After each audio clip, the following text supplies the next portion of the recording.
If he turned that key, everything would end in silence. I didn't know his name then, didn't know the price of his suit or the power behind the men surrounding him, but I knew the sound I heard didn't belong there. Not in a polished underground garage that smelled like waxed concrete and expensive engines. Not beneath a car that looked like it had never touched dust in its life. I was on my knees, wiping down the lower panels, my reflection warped in black paint. When it happened, a soft, almost polite click, like metal tapping against something it shouldn't. Most people would have missed it. Most people would have stood up, finished their shift, and gone home. I didn't. My hands froze. My breath caught somewhere between my chest and my throat. Because I had heard that sound before, years ago, in a place I tried very hard to forget, and back then, no one had listened in time. The garage doors opened behind me with a smooth mechanical hum, letting in a slice of cold night air and headlights that cut through the dim like a blade. The car I was cleaning wasn't just any car. It belonged to him. I didn't know his face yet, but I knew the way the other staff lowered their eyes when his name was whispered. Vincent Moretti. Even saying it felt like stepping into something deeper than you intended.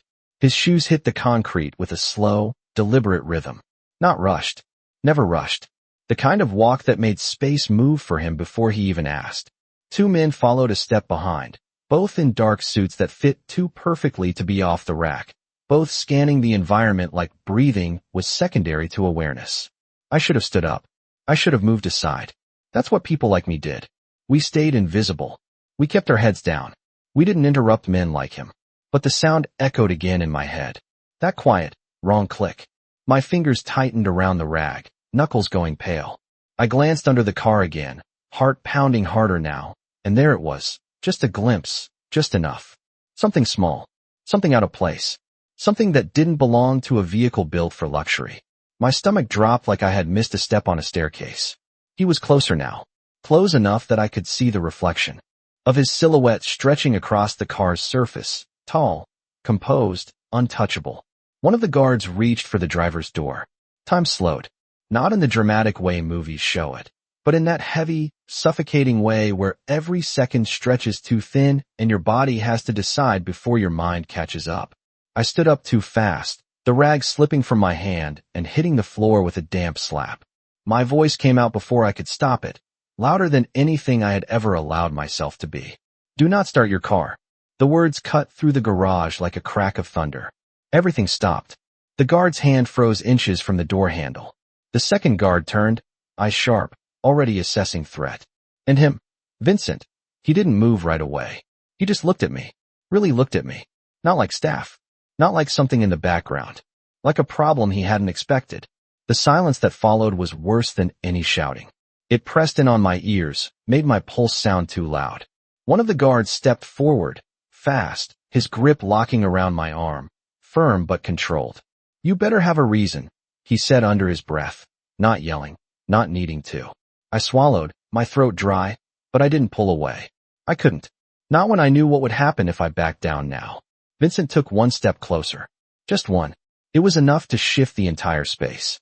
His presence wasn't loud, wasn't aggressive. It was worse. It was certain. Explain, he said. His voice was calm, measured, but it carried weight, the kind that didn't need volume to be heard. My heart hammered so hard it felt like it might give me away, but I forced the words out, each one steady even if my hands weren't.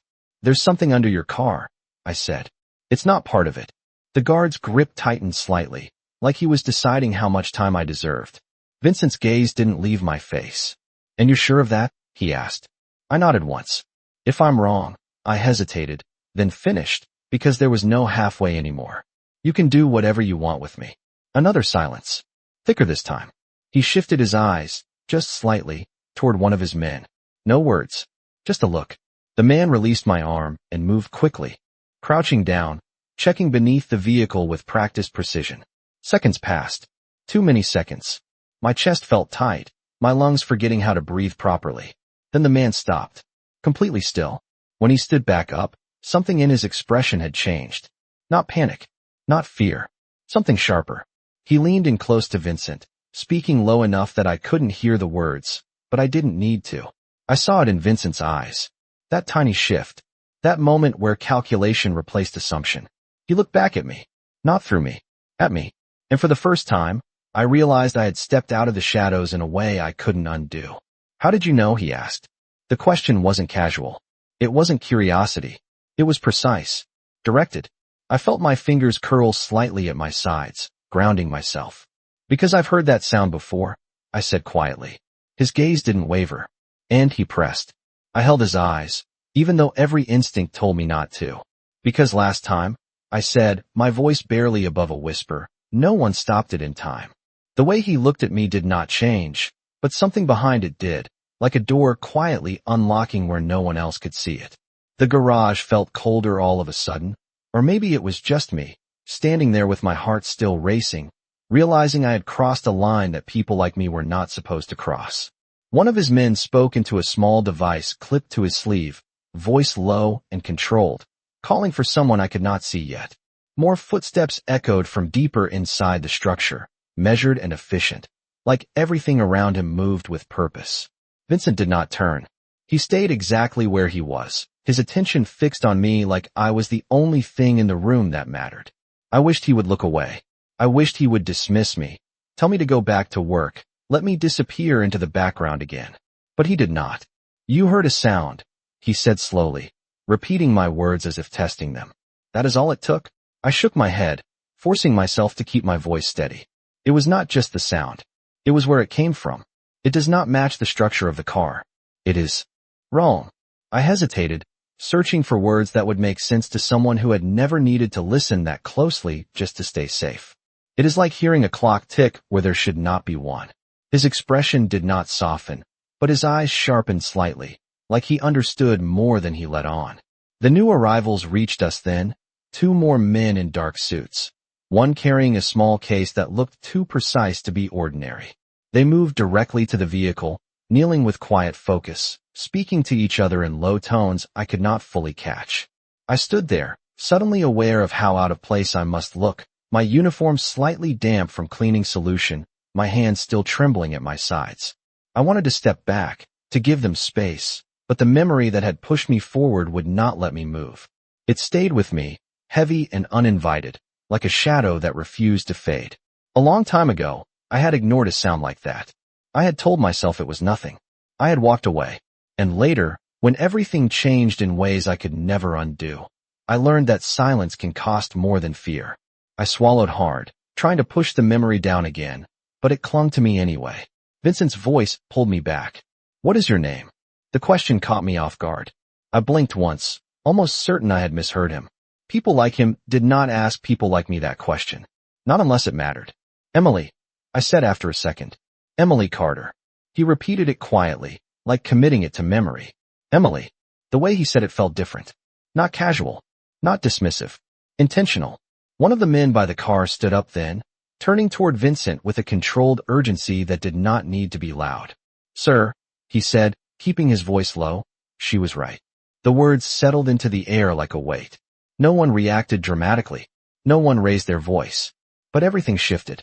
The men moved with more precision now, creating distance around the vehicle, guiding others away without drawing attention.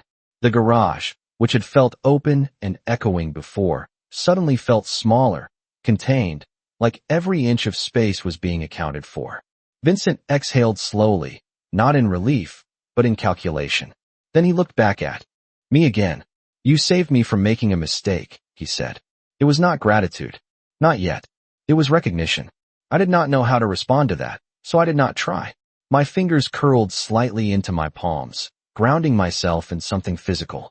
I just did not want you to start the car, I said quietly. His gaze held mine for a second longer than expected. Most people would not have said anything, he replied. I let out a small breath I had not realized I was holding. Most people would not have noticed, I said. There was a pause. Not uncomfortable. Not tense. Just deliberate. Then he stepped closer. Not enough to invade my space, but enough that I could see the details I had missed before. The faint lines at the corners of his eyes that suggested he noticed more than he showed. The way he carried himself like everything around him belonged exactly where it was supposed to be. Except tonight, something had not. And I had been the one to point it out. Where did you learn to notice things like that? He asked. It was not a casual question. It was careful, measured. I hesitated. That part of my life was not something I shared. Not with anyone. especially not someone like him. But his eyes did not push. They waited. And for some reason I could not explain, I answered. From losing someone who did not notice in time, I said. The words came out softer than I expected, but they stayed steady. His expression did not change, but something in the silence that followed told me he understood more than he needed to say. Behind him, the men continued working with quiet efficiency, their movements controlled, professional, removing whatever did not belong there without turning the moment into chaos. Vincent glanced over his shoulder briefly, confirming without needing a full report. Then he looked back at me. You are not going back to cleaning cars tonight, he said.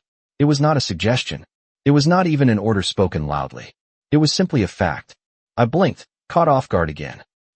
This is my shift, I said, the words sounding smaller than I intended. He tilted his head slightly, studying me in a way that made me feel like he was seeing more than just what was in front of him. Not anymore, he said. The simplicity of it made my chest tighten. You saw something no one else did. You spoke when no one else would. That changes things. I did not know what things meant in his world, but I knew enough to understand that nothing about this was small. One of the men approached again, speaking quietly to Vincent, confirming that the situation was under control. Vincent nodded once, then dismissed him with a subtle gesture. The tension in the air eased just enough to breathe again. He turned back to me, his voice lower now, almost thoughtful. You said you have heard that sound before, he said. That means you know what comes after. I nodded slowly. Yes. Then you also know how rare it is for someone to act before it is too late. His words were calm, but they carried weight that settled deep. I did not respond right away, because the truth was I did know. And I also knew how different things could have been tonight if I had stayed quiet. Vincent studied me for one last moment, then said something that made my pulse shift all over again. Stay close, he said. I am not finished understanding you yet. And for the first time since I spoke, I realized this was not over. Not even close. People like him did not say things twice, and something in the way Vincent turned away after those words made it clear that whatever came next was no longer my choice to walk away from. I stood there for a second longer than I should have, my body caught between instinct and something else I could not quite name, something that felt like standing on the edge of a moment that would not let me go back to who I was before. The garage had shifted around me without changing shape, the same concrete, the same dim lighting, the same echo of footsteps, but it no longer felt like a place I could disappear inside. One of the men approached me again, not as rough as before, but not gentle either, guiding me a few steps away from the vehicle as the others continued their quiet work. I let him move me, my mind still catching up to what had just happened, to the fact that I had stepped into something far bigger than a single decision. I should have been afraid. Part of me was. But another part, the one that had spoken before thinking, refused to shrink back now. I watched from a distance as they carefully removed whatever had been hidden beneath the car, their movements precise, controlled, like they had done this before, like this was not as unexpected to them as it had been to me. That realization settled deep. This was not an accident. This was a pattern. And somehow, I had just interrupted it. Vincent remained nearby, not interfering, not pacing, just observing. It was the kind of stillness that carried authority without effort, like everything around him adjusted to his presence without being told. When he finally moved again, it was toward me. Not quickly, not aggressively, just with purpose. I straightened slightly without meaning to, my hands finding each other in front of me as if I needed something to hold on to. He stopped a few feet away, close enough that I could feel the weight of his attention again. You are still here, he said, not as a question, but as a quiet acknowledgement. I let out a small breath. You told me to stay, I answered. A faint shift touched his expression, not quite a smile, but something that suggested approval without saying it out loud. Most people would have found a way to leave anyway, he said. I met his gaze, even though it still felt like looking directly into something I did not fully understand.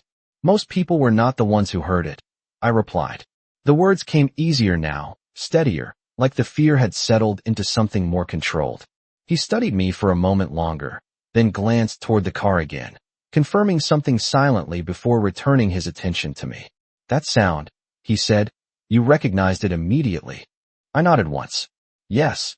And you were certain enough to stop me in front of everyone here. There was no accusation in his tone, just fact. I did not think about who you were. I said honestly. I just thought about what would happen if no one said anything. The truth of it hung between us, simple and unpolished. For a second, something changed in his eyes again, something quieter, deeper, like he was measuring more than just the situation. That is rare, he said. People usually think about consequences before they act. I swallowed lightly. I used to, I admitted, before I learned that waiting can cost more than speaking. He did not ask what I meant by that. Not yet, but I could tell he heard it. One of his men approached again, speaking low, confirming that everything had been handled and that the area was secure. Vincent listened without interrupting, then nodded once, dismissing him with a subtle motion. The man stepped away immediately, leaving the space between us quieter than before. Vincent's gaze returned to me, more focused now, like the situation around us had settled enough for him to pay full attention. Emily Carter, he said again, my name sounding different the second time, like it carried weight now. How long have you worked here? The question felt almost normal compared to everything else, but I knew better than to treat it that way. 6 months, I answered. Night shifts mostly. He nodded slightly, taking that in. And no one noticed what you noticed tonight. It was not a question. I shook my head. No, another pause. Then, that means you see details others ignore. I hesitated, unsure if that was meant as a compliment or something else entirely. I just pay attention, I said. It is easier when you are not the center of anything. His expression shifted again, just slightly, like that answer mattered more than I realized. Invisible, he said quietly, almost to himself. The word landed heavier than I expected. Because it was true. It had always been true. Until tonight. I did not respond. I did not need to. He already understood. The sound of a car engine starting somewhere far above us echoed faintly through the structure, distant and unrelated, but it made my shoulders tighten anyway. Vincent noticed. Of course he did. You are still listening for it, he said. I exhaled slowly. It does not go away, I admitted. Not once you know what it means. He held my gaze for a second longer, then gave a small, almost imperceptible nod, like he respected that answer in a way he would not say out loud. Good, he said. Do not lose that. The words were simple, but they felt like something more, like a decision being made without being announced. I shifted my weight slightly, unsure where this was leading, unsure what staying close to. Someone like him actually meant. What happens now? I asked before I could stop myself. The question hung there, fragile but necessary. He did not answer right away. Instead, he looked at me the way he had earlier, like he was placing something into a larger picture, fitting pieces together in a way I could not see yet. Then he spoke, his voice calm, certain. Now, he said, we find out why someone expected me not to notice. The air felt heavier again, but not with fear this time. With something sharper. Purpose. He stepped past me then, not dismissing me, not leaving me behind, but moving forward like he expected me to follow. And without being told, without fully understanding why, I did. Following him felt like stepping out of one life and into another without any warning in between. I did not ask permission. I did not look back. I just moved.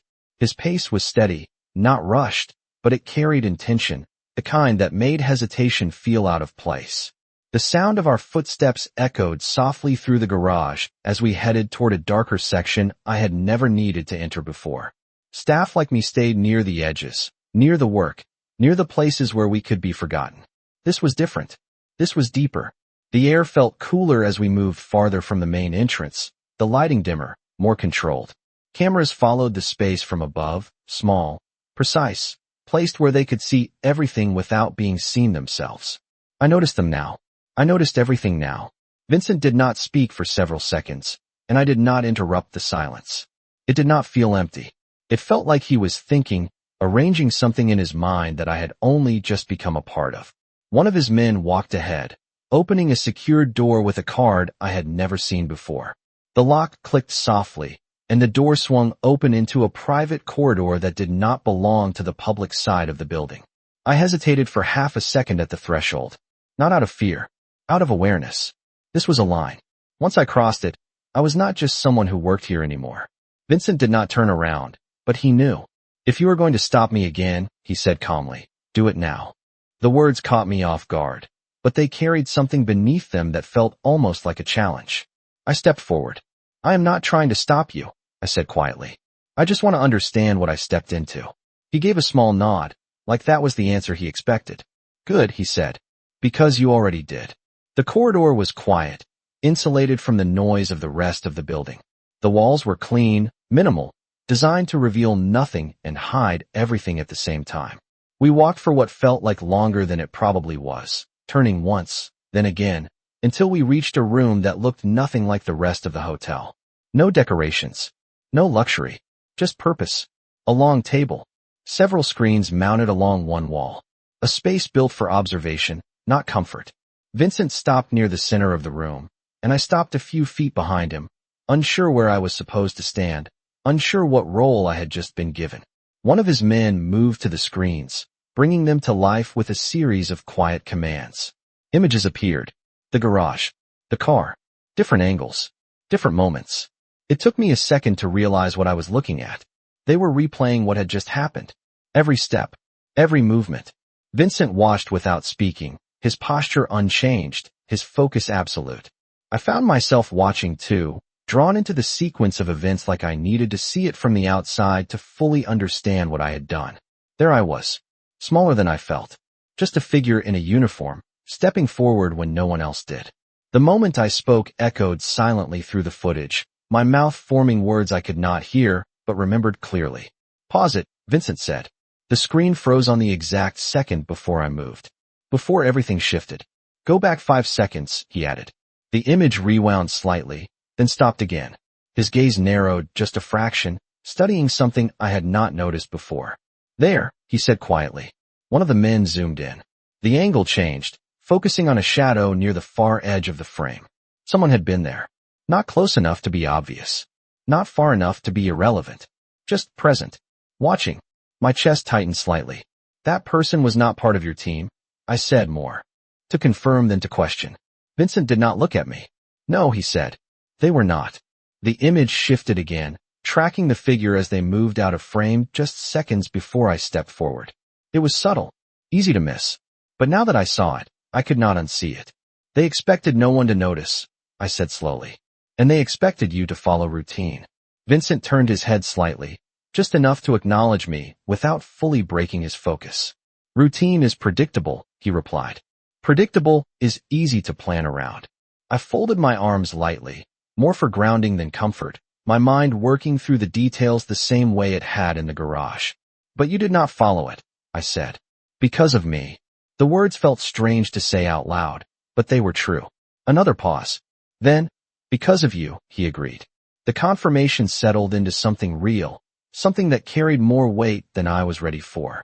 The screen went dark as the footage ended, leaving the room quieter than before. Vincent turned then, fully this time, facing me with the same steady intensity he had shown from the beginning. But now there was something else beneath it. Not suspicion. Not anymore. Something closer to consideration. You changed the outcome of something that was carefully planned, he said. That makes you either very lucky or very valuable. I felt the words land, heavy and undeniable. I was not trying to be either, I said.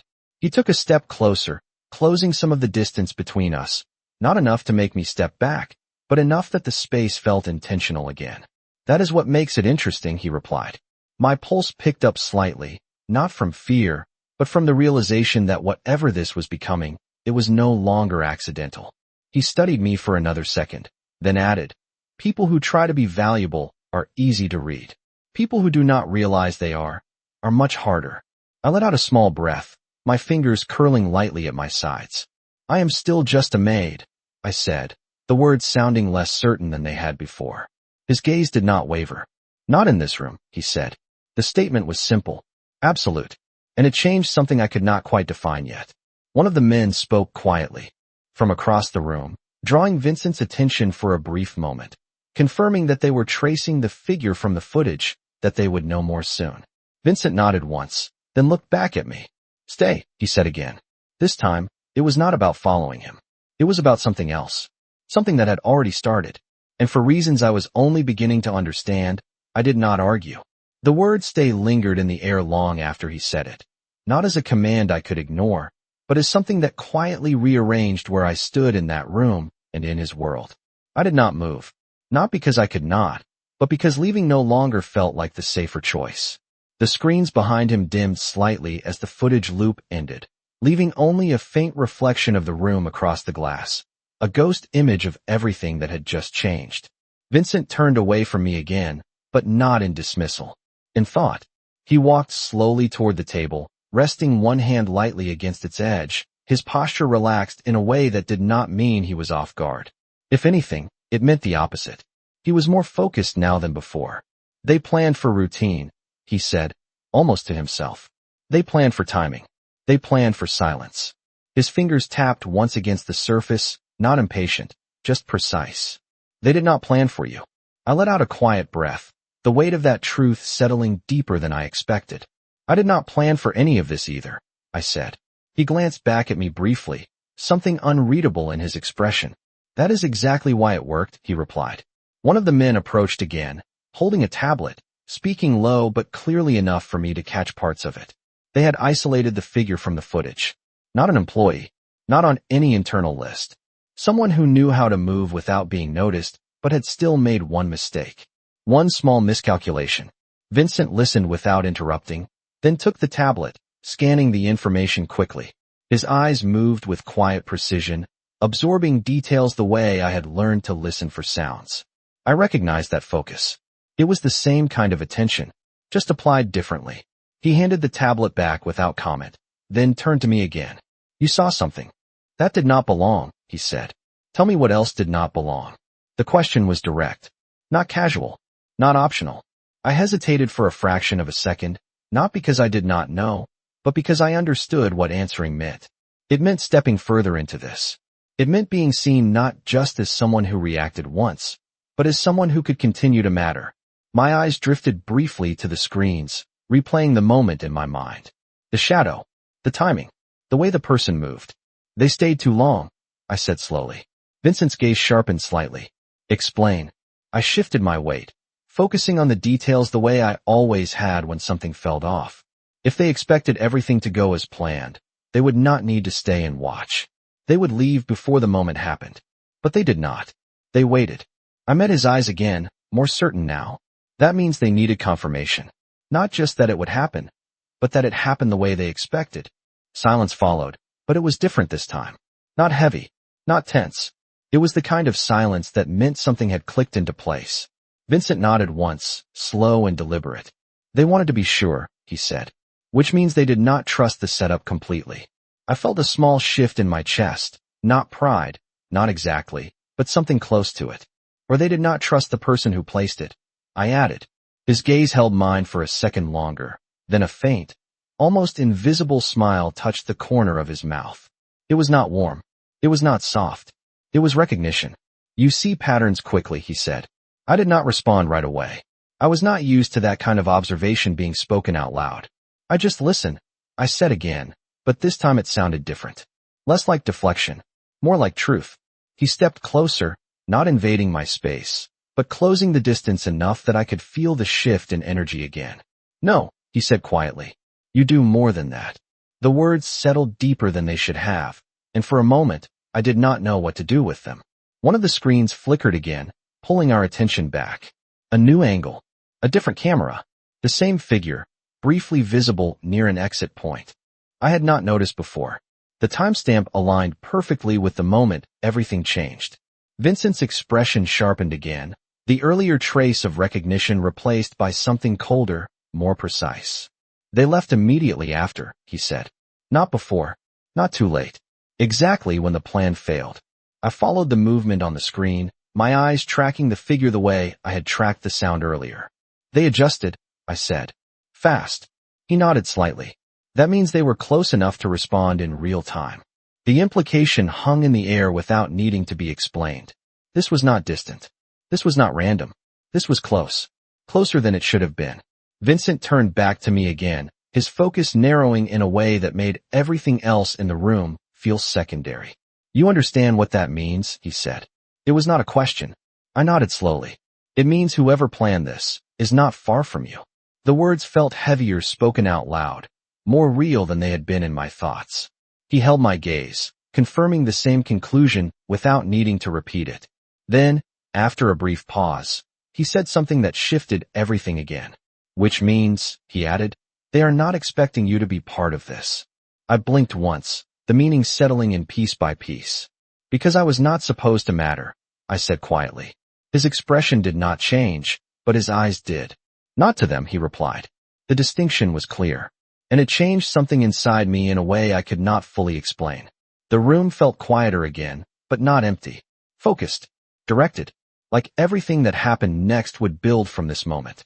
Vincent took a step back, creating just enough distance to signal a shift in the conversation.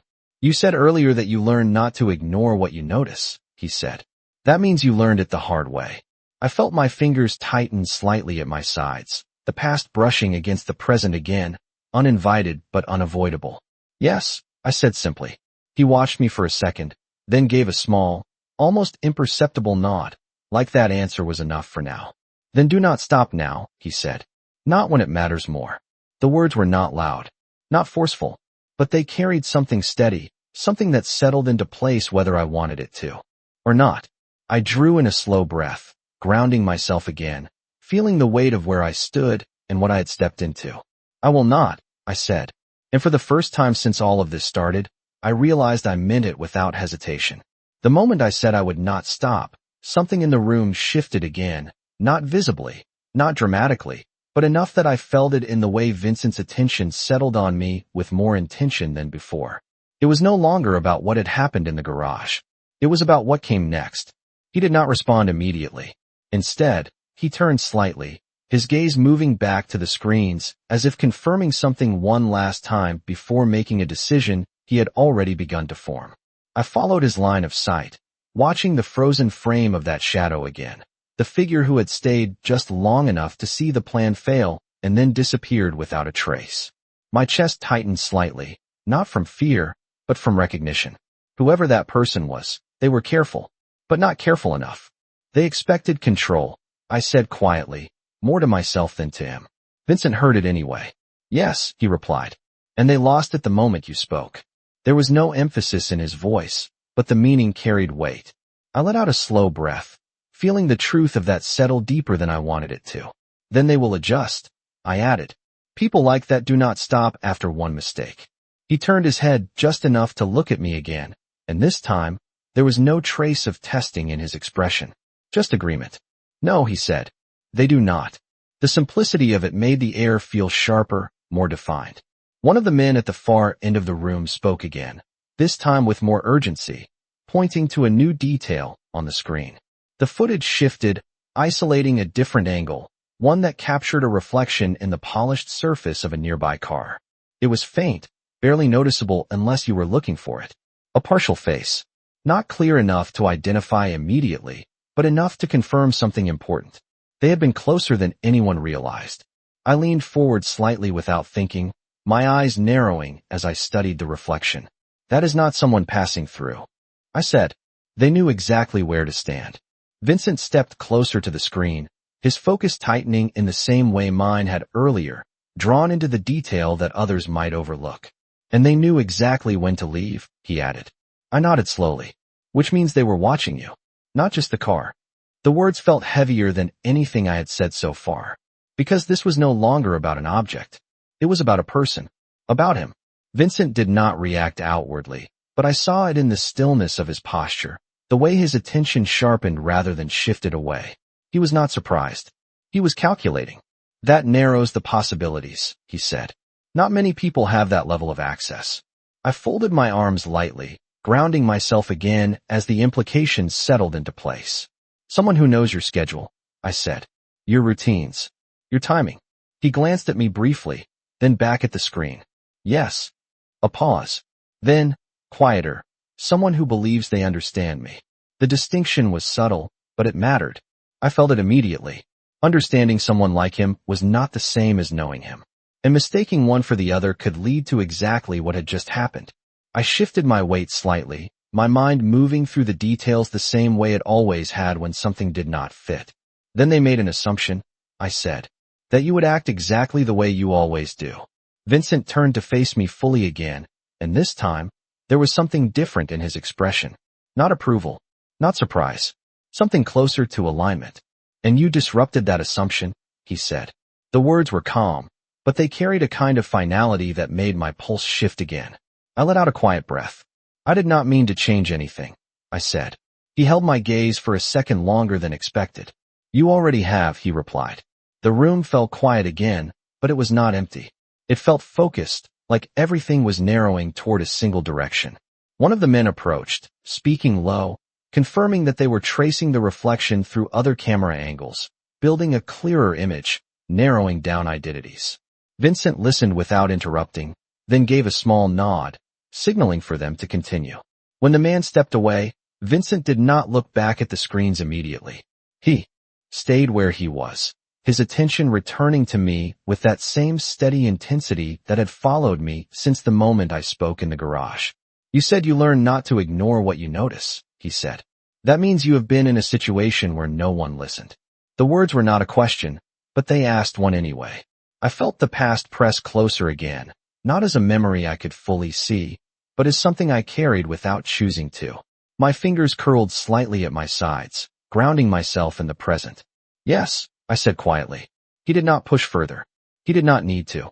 Instead, he nodded once, as if that single word was enough to confirm something he already understood.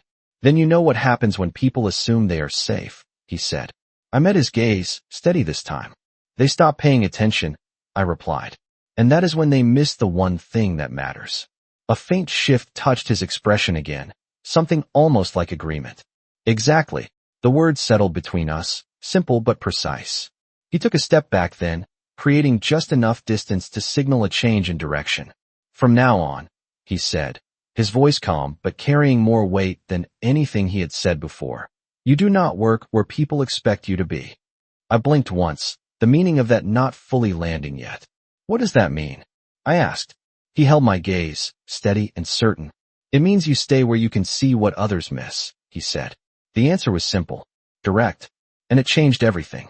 I felt my breath catch slightly, not from fear, but from the realization that this was no longer about a single moment. This was something ongoing, something deliberate. You want me to keep watching?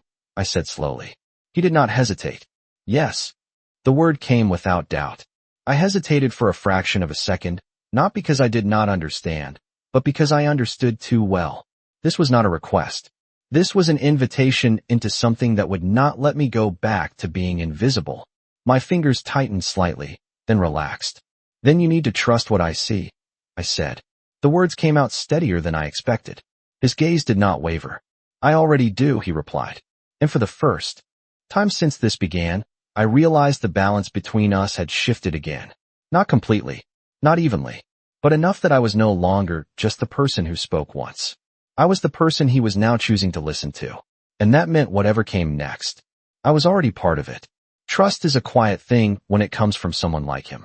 It is not offered easily, and once it is given, it changes the air around you in ways you cannot ignore.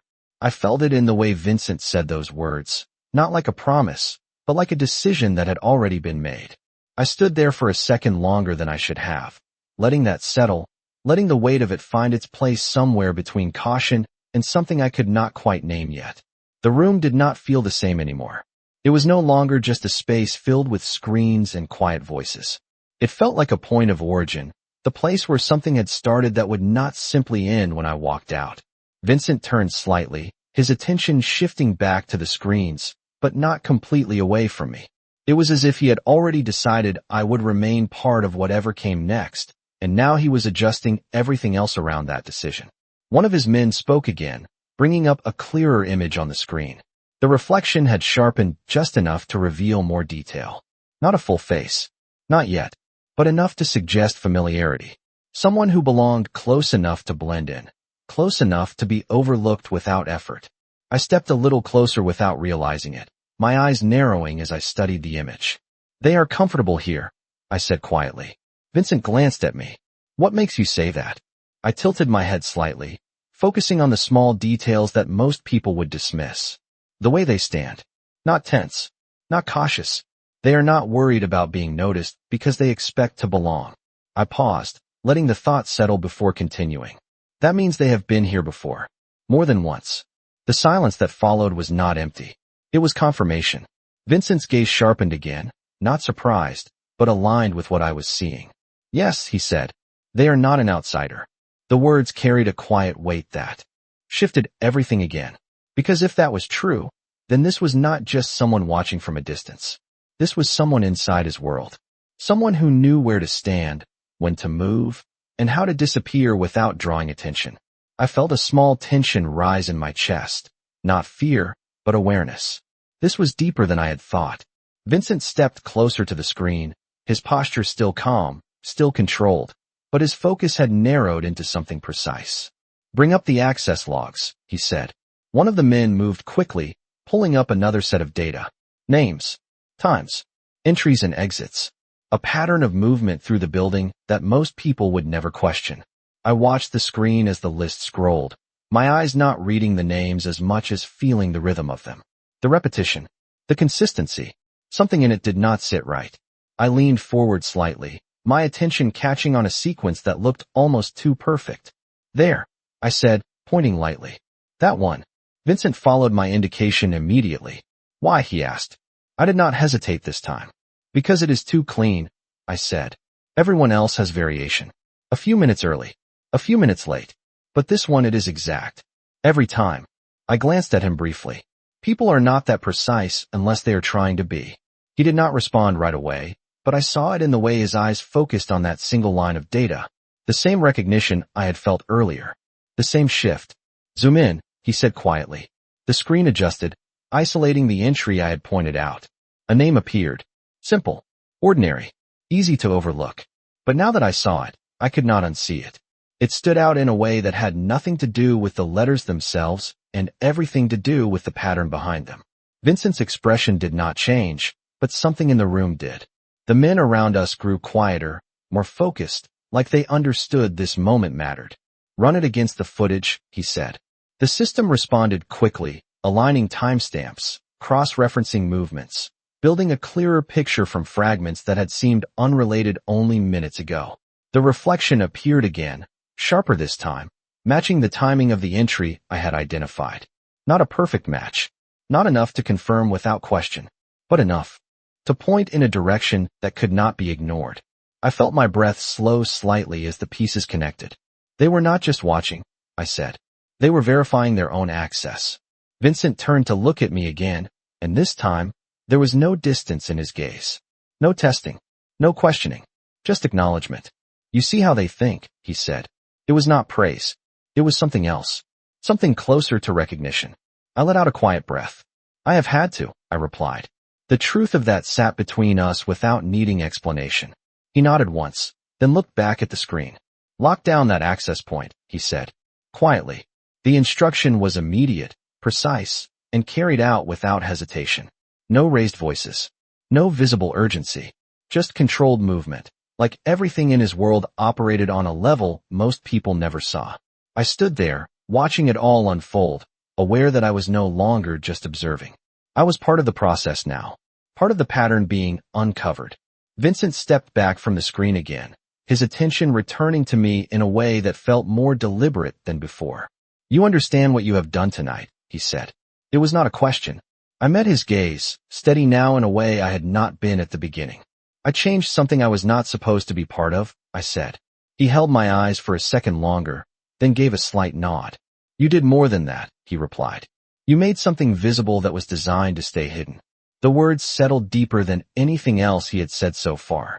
Because they were not just about the situation. They were about me. About what I had become in this moment. I felt my fingers relax slightly at my sides, the tension shifting into something more controlled. Then what happens next? I asked. He did not answer immediately. Instead, he studied me, like he was measuring something I could not see, something beyond the surface of this conversation. Then, slowly, he said, next, we see who realizes their plan has already failed. The sentence was quiet, controlled, but it carried something that made the air feel sharper again. Not fear, not uncertainty, something closer to anticipation. And for the first time since this began, I realized that whatever came next was not just about stopping something. It was about revealing it. The word reveal did not feel abstract anymore. It felt close, immediate, like something that was already unfolding whether we were ready for it or not. I stood there watching the screen, watching that single name highlighted among dozens of others. And for the first time I understood what Vincent meant when he said some things were designed to stay hidden. Not because they were impossible to see, but because no one was looking the right way. The room stayed quiet, but it was not still. There was movement everywhere, subtle, controlled, purposeful. His people were already adjusting, already narrowing down possibilities, already moving ahead without waiting for instructions to be repeated. Vincent did not rush them. He did not need to. Everything around him operated with a kind of quiet precision that made urgency unnecessary. He turned slightly, his attention shifting back to me, and I felt it immediately. That same weight, that same focus that had followed me from the moment I spoke in the garage. They will check, he said. His voice was calm, certain. Not openly. Not in a way that draws attention. But they will need to know if it worked. I nodded slowly, the logic settling into place. And when they realized it did not, I did not finish the sentence. I did not need to. He held my gaze, and for a second, something almost like approval flickered there. Then they will look for what changed, he said. The words landed with quiet clarity. I felt my chest tighten slightly, not from fear, but from understanding. Which means they will look for me, I said. He did not deny it. He did not soften it. Yes.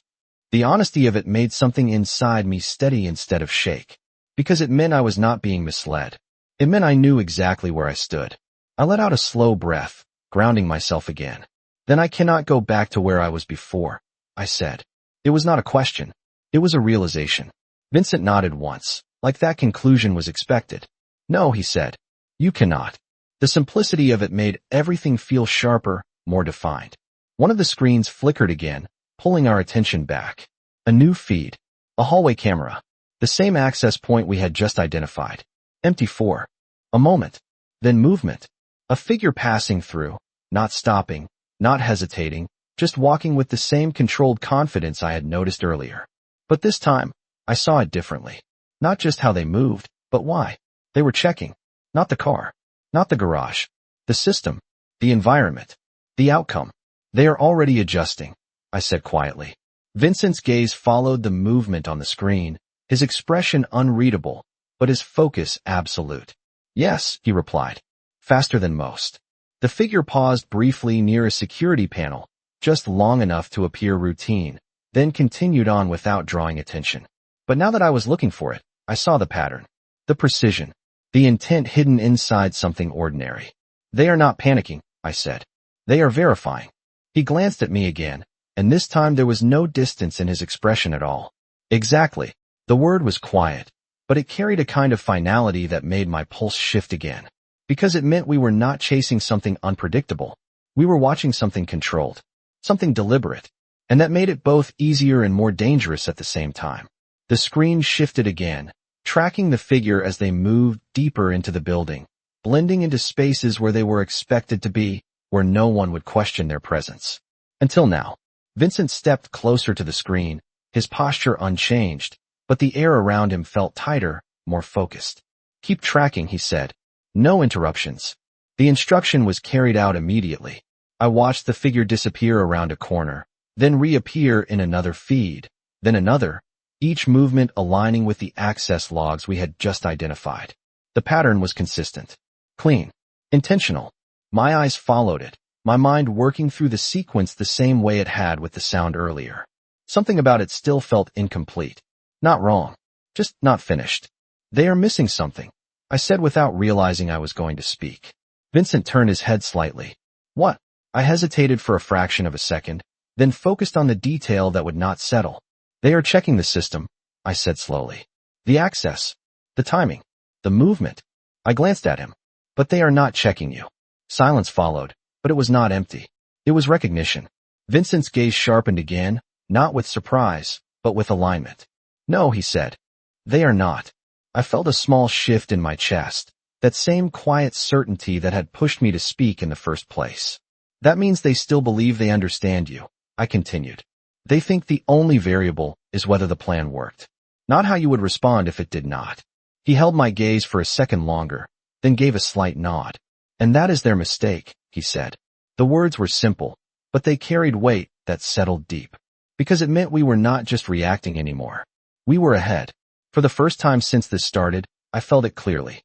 Not control, not safety, but direction. Vincent stepped back from the screen, his attention returning fully to me again, and this time, there was no question in it at all. You see what they do not, he said. It was not a compliment. It was a statement. I let out a quiet breath. Because I am not part of what they expect, I replied. His expression did not change, but something in his eyes did. Exactly. The words settled between us like a decision being confirmed. One of his men approached again, speaking low, confirming that they were narrowing down identities, that they would have a name soon. Vincent listened, then dismissed him with a small motion, his focus never fully leaving me. When they realize the plan failed, he said, they will look for the reason. I nodded slowly. And they will not expect it to be me. He stepped closer, not enough to invade my space, but enough that the moment felt deliberate again. No, he said. They will not. A pause. Then, quieter. That gives us an advantage. The word "us" landed differently than anything else he had said, not because of how it sounded, but because of what it meant. I felt it settle somewhere deeper than I expected, something steady, something real. Then we use it, I said. The words came without hesitation. He held my gaze for a second longer, then gave a small, almost imperceptible nod. We will, he replied. And for the first time since I stepped into that garage, I realized this was no longer just about what I had prevented. It was about what I was now helping uncover. And somewhere in the quiet space between what they expected and what we knew, the truth was already starting to show itself. The moment he said we would use it, the space between us shifted again, not just in meaning, but in direction, like everything that had happened until now had been leading to this exact point where observation turned into action. I stood there, still watching the screen as the figure moved through another corridor, still blending into the background with a precision that would have been invisible to me just an hour ago. But now every step felt deliberate, every pause measured, every movement part of something larger. Vincent did not rush forward. He did not interrupt the pattern. He let it play out, his silence more strategic than any command. They believe they are still ahead, he said quietly. I nodded, my eyes never leaving the screen. Because nothing has told them otherwise. He glanced at me briefly. That is about to change. The words were calm, but they carried a shift that made my pulse tighten slightly, not from fear, but from anticipation. One of the men stepped forward, speaking low, confirming that the system was ready, that they could restrict access at any moment, isolate movement, close off paths without making it obvious. Vincent listened, then shook his head slightly. Not yet, he said. Let them move. I felt the reasoning immediately. If they closed in too soon, whoever this was would disappear again, slip back into whatever space they came from, and the pattern would vanish before it could fully reveal itself. You want them to feel safe, I said. He looked at me, and this time there was no hesitation in his agreement. Yes, he replied. People reveal more when they believe nothing has changed. The screen shifted again, following the figure into another section of the building, one that looked more private, less accessible to general staff. My eyes narrowed slightly as I watched the way they interacted with the space, not hesitating, not checking directions, moving like they had done this many times before. They are not just familiar, I said slowly. They belong to this level. Vincent's gaze sharpened again, his attention aligning with mine. That removes half the list, he said. The implication was immediate. This was someone closer than expected. Not just someone with access, but someone trusted enough not to be questioned. The room felt quieter again, but not empty. Focused. Controlled. Like everything was narrowing toward a single point. The figure stopped briefly near a door, not entering, just standing there long enough to appear routine. But now that I was watching for it, I saw the difference. The pause was not casual. It was intentional. They were listening, waiting, checking something beyond what the cameras could see. My chest tightened slightly. They are not just verifying the system, I said. They are checking for response. Vincent stepped closer to the screen, his posture still calm, but the air around him felt sharper. And what do they expect to find? He asked. I thought about it for a second, replaying everything in my mind. The plan, the failure, the silence that followed. Nothing, I said. If everything went according to their plan, there would be no immediate reaction. No disruption. Just normal. He nodded once, slow and deliberate. So, if we give them normal, I finished the thought without realizing I was going to speak. They will relax. The words settled into place, simple but precise. Vincent's expression did not change, but something in his eyes confirmed it. Exactly. The figure on the screen moved again, continuing down the corridor, their pace unchanged, their posture steady, as if nothing had gone wrong. But I could see it now, the slight difference, the way their attention lingered just a fraction longer on certain details, the way they were not just moving through the space, but reading it. The same way I had read the sound. The same way Vincent read everything else. They are careful, I said, but not cautious enough. He glanced at me, a faint shift touching his expression. Why do you say that? I focused on the detail that stood out the most. Because they came back, I said. If they were completely confident, they would not need to check again. The fact that they are here means something did not feel right to them. The silence that followed was not empty. It was confirmation. Vincent's gaze returned to the screen, sharper now, more precise. Doubt, he said quietly. Even a small amount changes behavior. I nodded slowly. And that is when people make mistakes. The words felt steady, certain, like they belonged in this moment. One of the men at the far end of the room spoke again, pointing to another feed. The figure had entered. A smaller room now, one without immediate visibility from the main cameras, but there was still enough coverage to track movement. Vincent did not hesitate this time. Lock the outer access, he said. Keep the internal paths open. The command was carried out instantly, subtle changes being made to the system that would not be obvious to anyone inside. I felt the shift immediately, not in the room, but in the understanding of what was happening. You are closing the exit, I said. He looked at me, and for the first time, there was something almost like a quiet certainty in his expression. I am narrowing their options, he replied. The distinction mattered, because this was not about force. It was about control. The screen showed the figure moving again, unaware of the adjustments being made around them, still following the pattern they believed was safe. I watched closely, my attention sharpening with every second. They still think they are unseen, I said. Vincent's gaze did not leave the screen. For now, he replied. A pause. Then, quieter, not for much longer. The words settled into something real, something immediate. I felt my breath slow slightly, my focus narrowing in the same way his had, drawn into the moment where everything was about to shift. The figure stopped again, this time for longer than before. Not enough to draw attention if no one was watching. But we were watching. I felt it before I fully understood it. This is it, I said quietly. Vincent did not look at me. He did not need to. Yes, he said. The air in the room tightened, not with tension, but with precision, like everything had aligned into a single point.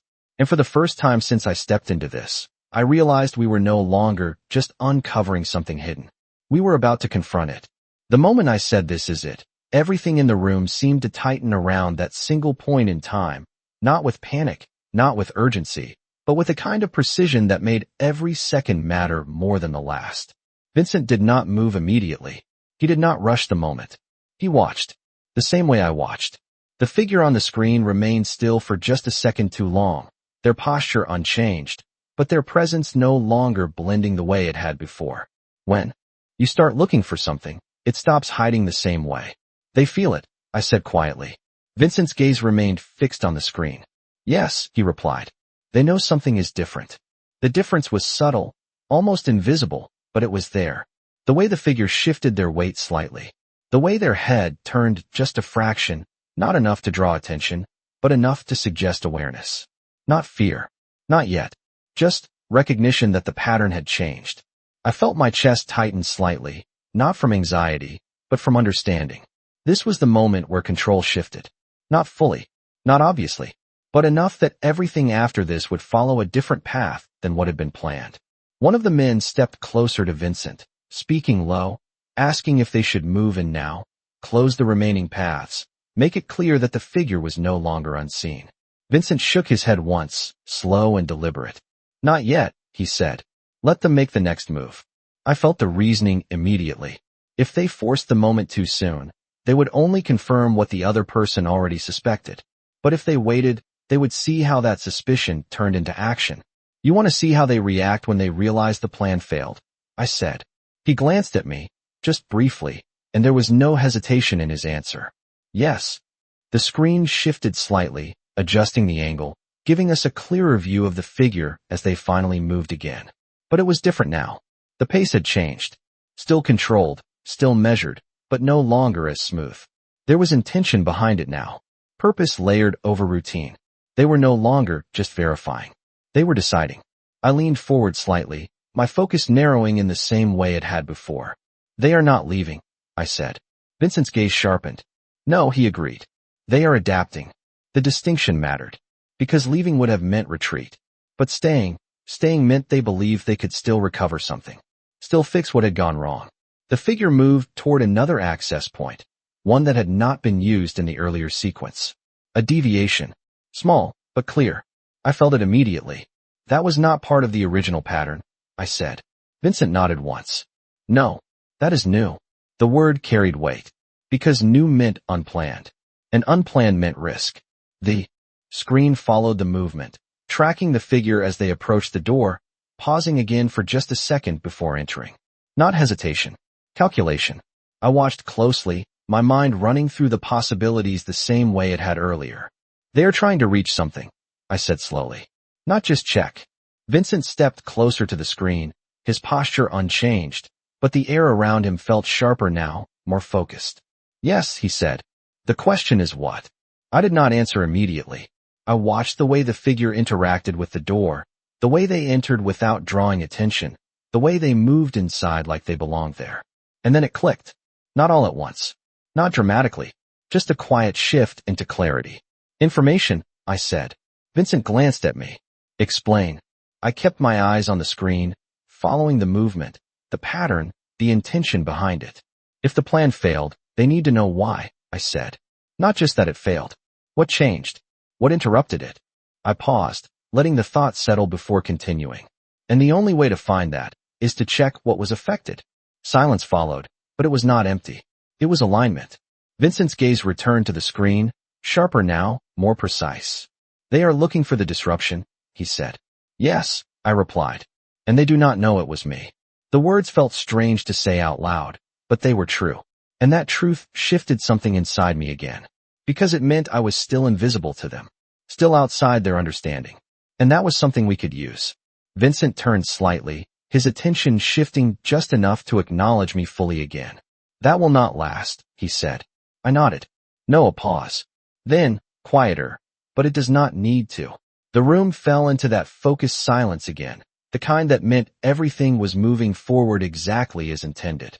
One of the men spoke again, confirming that the internal systems were being monitored, that any unusual access would be flagged immediately, that they could isolate the area at any moment if needed.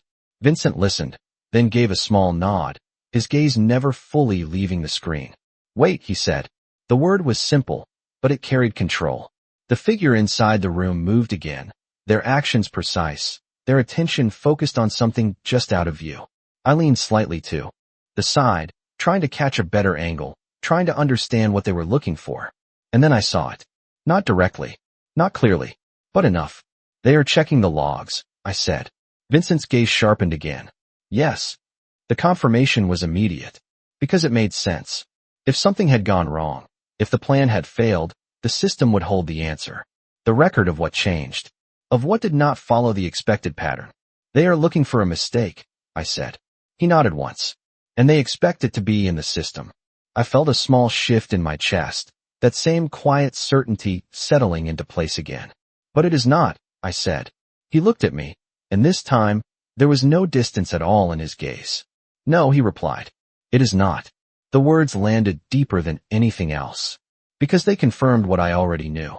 This was not about a system failure. This was not about a technical error. This was about a human choice. A single moment where someone did something unexpected, and that was something they could not find in any log. The figure on the screen paused again, longer this time, their posture shifting just enough to reveal what they were feeling without showing it completely. Confusion. Not obvious. Not dramatic. But there. I saw it the same way I had heard the sound. Subtle. Real. Vincent stepped back slightly, his attention still locked on the screen, but his posture shifting just enough to signal that the moment had changed again. Now they know, he said quietly. I nodded slowly. Yes. A pause. Then, softer, they just do not know what they are looking for. The air in the room felt different now. Not tense. Not uncertain. Focused in a way that made everything clear. Because the advantage had shifted. Not completely. Not permanently.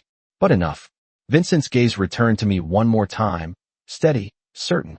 And that, he said, is where we stay ahead. Staying ahead did not feel like winning. It felt like holding a fragile edge that could disappear the second we misread something. I stood there, watching the screen as the figure remained inside that room. Their movements slower now, more deliberate, as if they were trying to solve something that refused to make sense. Vincent did not interrupt the silence that followed his words. He did not need to. The meaning was already there, settled between us, shaping what came next without being forced into it. The figure shifted again, stepping back from the terminal they had been checking, their posture no longer as composed as before. It was subtle, almost invisible unless you were looking for it, but I was. The same way I had listened for that sound. The same way I had noticed everything that did not belong. They are running out of explanations, I said quietly. Vincent's gaze remained fixed on the screen. Yes, he replied. And that is when people reveal what they were trying to hide. The words settled into place with quiet precision. Because confusion did not just stop people. It pushed them. It forced them to act in ways they had not planned. And unplanned actions were never as clean. The figure moved again, this time not toward another system, not toward another access point, but toward the door. Not leaving. Not yet. Just repositioning. I felt it immediately. They are thinking about leaving, I said. Vincent nodded once. But they are not ready to, he added. I watched the screen closely, my attention narrowing with every second. Because they still believe they can fix it, I said. Or understand it. He glanced at me briefly, and there was no hesitation in his agreement. Yes. The room remained quiet, but it was not passive. Every movement on the screen was being tracked, analyzed, understood. Not just what the figure did, but why. And for the first time since this started, I felt like I was seeing the same way Vincent did. Not reacting. Not guessing. Understanding. The figure paused near the door, their hand resting lightly against it, not opening it yet, just standing there as if waiting for something. A signal. A confirmation. Something that would tell them what to do next. But nothing came. Because the system was silent. Controlled. Unchanged in all the ways that mattered. I felt a small shift in my chest, a quiet certainty settling deeper. They are alone, I said. Vincent's gaze sharpened slightly. Explain. I kept my eyes on the screen, following the stillness, the hesitation hidden inside control. If they had someone else involved, they would not need to wait like that, I said. They would already have an answer. But they do not. They are trying to solve it themselves. Silence followed, but it was not empty. It was confirmation. Vincent nodded once, slow and deliberate. That limits their options, he said. I felt it too. The narrowing. The way the possibilities were becoming more defined, more contained. It also means they are more likely to take a risk, I added. His gaze shifted to me again, more focused now, more direct. What kind of risk? I thought about it for a second, not rushing, letting the pattern form the way it always did when something mattered. The kind where they stop blending in, I said. The kind where they need to act, not just observe. The words settled into the air, and I saw it immediately in his expression. Not surprise. Recognition. Yes, he said quietly. The figure on the screen moved again, and this time, it was different. Not just a shift. Not just a pause. A decision. They opened the door. Not slowly. Not cautiously. With purpose. I felt my breath tighten slightly, my focus sharpening with it. There, I said. Vincent did not respond with words. He did not need to. The room around us adjusted instantly, his people already moving, already preparing without waiting for confirmation. But Vincent did not rush forward. He did not interrupt the moment. He watched. Because this was the point where the pattern broke. The figure stepped into the hallway, their pace controlled but no longer neutral. There was direction now. Intention that could not be hidden inside routine anymore. I followed the movement across the screens, my mind working through it in real time. They are not leaving the building, I said. Vincent's gaze sharpened again. No, he agreed. They are going somewhere specific. The distinction mattered. Because leaving would have been escape. This was something else. The figure moved quickly now, not running, not drawing attention, but with a precision that suggested urgency beneath control. I felt it immediately. They are going to check something else, I said. something they trust more than the system. Vincent stepped slightly closer to the screen, his posture unchanged, but the air around him felt sharper, more focused. What? He asked. I watched the path, the direction, the areas they were moving toward. And then it clicked. Not all at once. Just a quiet shift into clarity. A person, I said. Silence followed, but it was not empty. It was alignment. Vincent's gaze did not leave the screen, but I saw it in the way his attention narrowed, the way everything around him seemed to fall into place. Yes, he said. The word was quiet, but it carried weight, because it meant this was no longer just about a plan. It was about connection, about trust, about who they believed would have the answers they could not find on their own. The figure turned a corner, disappearing from one camera and reappearing in another, moving deeper into a part of the building that felt more private, more controlled. I felt my chest tighten slightly, not from fear, but from understanding. Whoever they are going to, I said slowly, is part of this. Vincent nodded once. Yes. The confirmation settled deeper than anything else, because it meant we were not just tracking one person anymore. We were about to uncover more. The figure stopped outside a door, their posture still, controlled, but no longer blending into the background. This was not routine. This was a choice. I felt it the same way I had felt everything else. This is it, I said quietly. Vincent did not look at me. He did not need to. Yes, he replied. The air in the room tightened again, not with tension, but with precision. Because whatever happened next would not just reveal one mistake. It would reveal who had been behind it all along. The way the figure stood outside that door told me everything I needed to know, not because of what they were doing, but because of what they were not doing. They were not hesitating. They were not checking behind them. They were not blending anymore. They were committing. Vincent did not speak, but I felt the shift beside me, the same quiet recognition settling into place that had guided every step until now. This was no longer about patterns or assumptions. This was about truth revealing itself in real time. The figure lifted their hand and knocked. Not loud, not urgent, controlled, familiar, the kind of knock that expected an answer. The room around us stayed completely silent. Every movement paused just enough to let this moment unfold without interference. I felt my breath slow, my focus narrowing even further as I watched the door on the screen.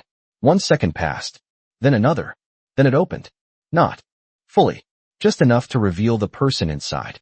I leaned forward slightly without realizing it, my eyes searching the frame, trying to catch every detail before it shifted again. Vincent did not move, but I felt it in the air around him. The change. Subtle, controlled, but real. The person inside stepped into view just enough for the camera to catch their face. And in that second, everything aligned. Not because I recognized them, but because Vincent did. He did not say their name. He did not react the way most people would. There was no visible shock. No sudden movement. Just stillness. The kind that meant something deeper had shifted. I turned my head slightly, just enough to catch his expression without fully looking away from the screen. And that was when I saw it. Not anger. Not surprise. Something colder. Something more precise. Recognition. You know them, I said quietly. He did not look at me. Yes, he replied. The word was calm, but it carried a weight that settled into the room like gravity. I looked back at the screen, watching as the two figures stood facing each other, their conversation silent to us but clear in its purpose. This was not an accident. This was not coincidence. This was connection. They were waiting for that person, I said. Vincent nodded once, slow and deliberate. And that person was waiting for them, he added. The symmetry of it made my chest tighten slightly, because it meant this was not a last-minute decision. This was planned, structured, built on something that had existed long before tonight. The figure stepped inside the room, and the door closed behind them, cutting off our direct view. But it did not matter. We had already seen enough. More than enough. The truth was no longer hidden. It had simply been waiting to be noticed. The screen remained on the closed door, the quiet hallway outside it now empty again, as if nothing had happened. But everything had. Vincent stepped back slightly, his attention shifting away from the screen for the first time since this moment began. Not because it no longer mattered, but because the answer was already there. They trusted the wrong variable, he said.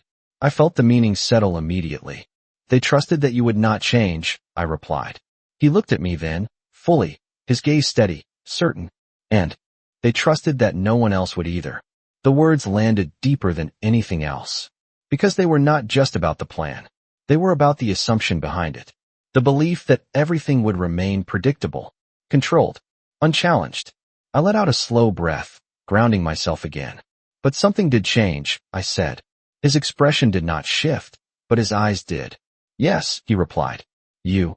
The word was simple, direct, but it carried a weight that I felt all the way through. Not as pressure, not as expectation, as truth. I looked back at the screen again, at the closed door that now held the answer to everything that had happened tonight. What happens now? I asked. He did not answer immediately. Instead, he walked toward the table, his movements controlled, deliberate, as if he was already several steps ahead of the moment we were standing in. When he spoke, his voice was calm, but it carried something final. Now, he said, we let them believe they are still in control. I felt the shift immediately, not just in the plan, in the balance, because this was no longer about reacting to what they had done.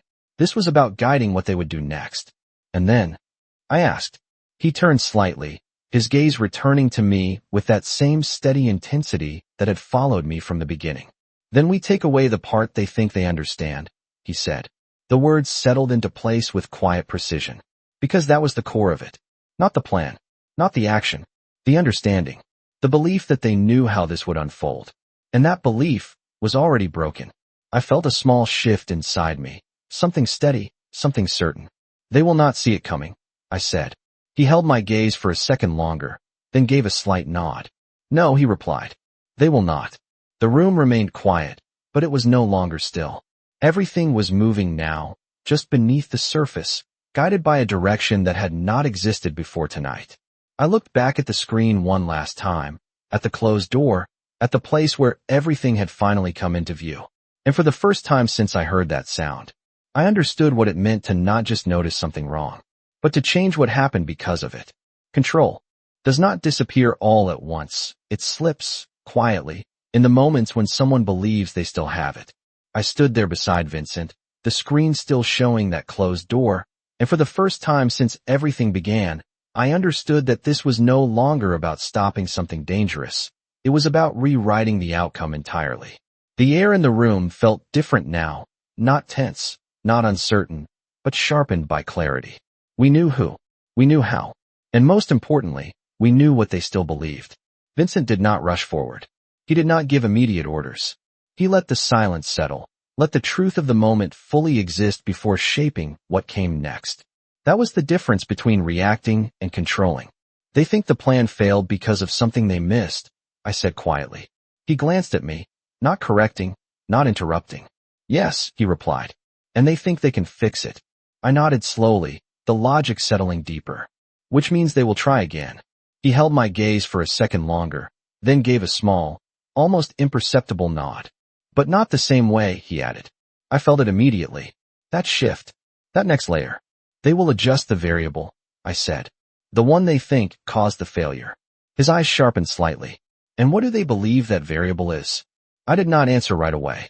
I looked back at the screen, at the closed door, at the place where their confidence still lived, even after everything had already changed. The system, I said. Timing. Access. Something external. I turned back to him. Not me. The word hung there, simple but undeniable. He studied me for a moment, not questioning, not testing. Understanding. That is what keeps us ahead, he said. The room remained quiet, but it was no longer passive. Every person inside it was already moving in subtle ways, preparing without disrupting the illusion that nothing had changed.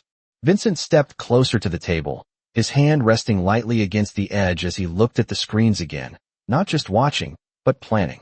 We let them adjust, he said. I felt the meaning immediately. You are giving them space to believe they still have control, I said. He nodded once. Because when people believe they are in control, they reveal how they think. I let out a quiet breath, feeling the truth of that settle in a way that felt both simple and powerful. And once you understand how they think, I started. He finished it without looking at me. You decide how they act. The words landed deeper than anything else. Because that was the difference. Not force. Not reaction. Direction. I looked back at the screen again, at the stillness of that hallway, at the door that had already revealed everything we needed to know. They're going to walk out of that room believing they are still ahead, I said. Vincent's gaze remained steady. Yes. A pause. Then, quieter. And that is exactly where we want them. I felt a small shift inside me. Something steady, something certain. Because for the first time since I heard that sound, I was not just reacting to what was wrong. I was part of what was right. Part of what would come next. One of his men approached, speaking low, confirming that everything was in place, that they could monitor every movement from this point forward without being detected. Vincent listened, then gave a slight nod, dismissing him with a subtle gesture. When he turned back to me, his expression had not changed, but something in his eyes had. Not distance, not calculation, something quieter, something more deliberate. You changed the outcome tonight, he said. It was not praise. It was fact. I held his gaze, steady now in a way I had not been at the beginning. I just did not ignore what I heard, I replied. A faint shift touched his expression, almost a reflection of something I had said earlier. That is exactly why it mattered, he said. The words settled into something deeper than I expected, because they were not just about this moment. They were about everything that had led to it. The way small details become something bigger when someone chooses to notice. The way silence can be broken by a single voice that refuses to stay quiet. I looked back at the screen one last time, at the place where everything had come together, where a plan had quietly failed without the person behind it even understanding why.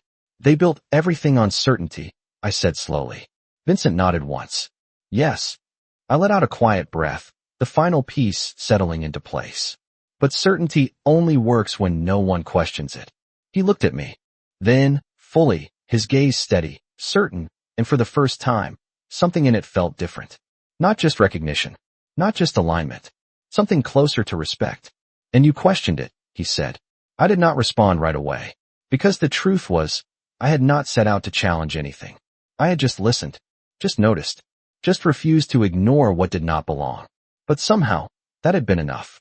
I did not know it would change anything, I said quietly. His expression did not shift, but his voice carried something more final than before. The most important changes never announce themselves, he said. The words lingered in the air, soft but undeniable. I felt them settle somewhere deeper than thought, somewhere closer to instinct. Because he was right. Nothing about tonight had been planned from my side. Nothing had been intentional beyond a single moment of choice. And yet, everything had changed. The door on the screen finally opened again. The figures stepped out, their posture composed, their movements controlled, as if nothing had gone wrong, as if they still held the same certainty they had walked in with. I watched them for a second, then looked away, because I knew something they did not. Vincent watched a moment longer, then turned from the screen completely. It begins now, he said. Not loud, not dramatic, just certain. I felt my breath steady, my focus sharpen, my place in all of this settle into something real.